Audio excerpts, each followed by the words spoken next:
Welcome back to another episode of Legends Outdoors, and today I decided to finally show you the hunting build I was talking about.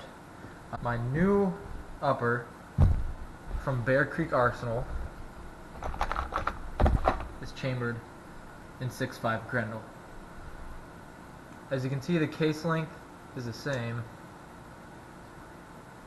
but the 6.5 Grendel is a much thicker casing and it shoots about, this is a 123 grain bullet compared to 55 grains. So it's a heavy bullet, it goes very fast. The ammo I have here,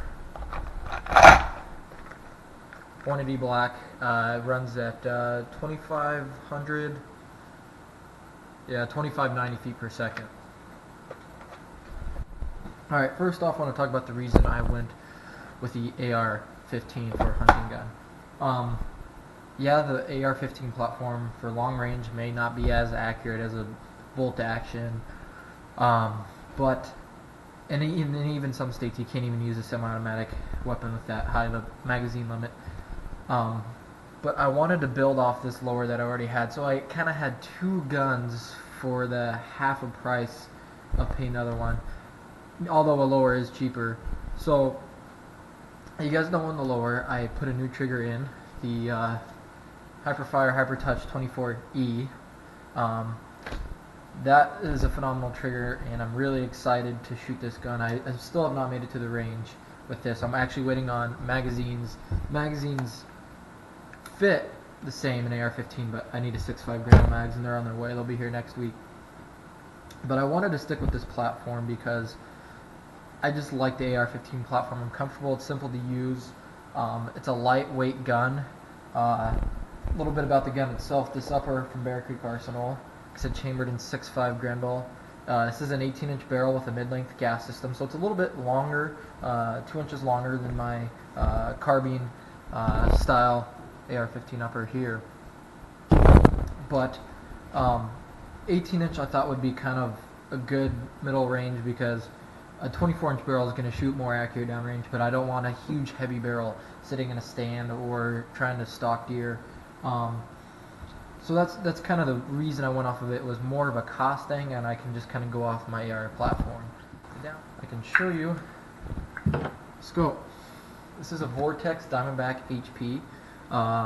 This is a 4:16 zoom on this, and not really familiar with using scopes, so this is going to be a learning curve with trying to get used to shooting with the scope. But so far, looking through it, it looks awesome. And I actually have shot this gun without the magazines. I just loaded them by hand, which is a pain. Just a function test, but I wasn't testing for accuracy or anything. But my other gun, I have a Vortex Strike-Fire 2, and I love their products. My brother has another red dot on his AR-15, and they just seem to be both quality. They're made in here, right in Wisconsin, which is awesome. And it's a VIP lifetime warranty, so no matter what happens to this, if it breaks, I'll get another one shipped to me, or it will be repaired. For the mount, this is a 1-inch tube, so it's just it's a Vortex cantilever mount. Nothing special.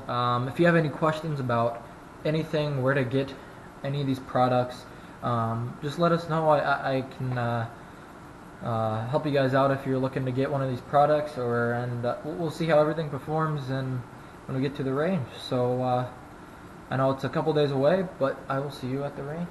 Alright guys, this part of the video may be a little bit confusing.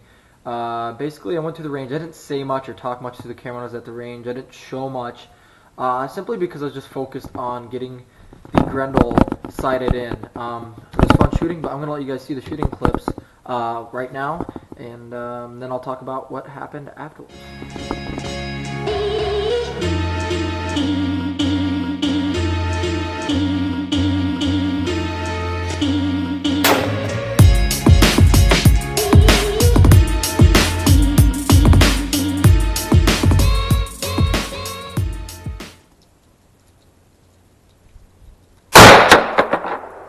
Pretty close.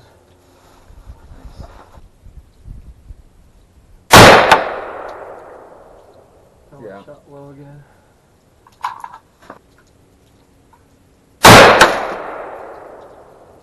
What is that one?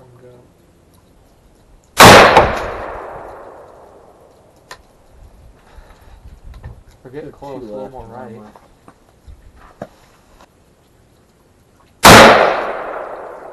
Too low. Too low? Huh.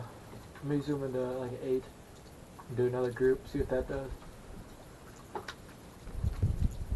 Yeah, I'm low. What? I'm like an MOA low. That one hit. That one hit where it's supposed to. Huh.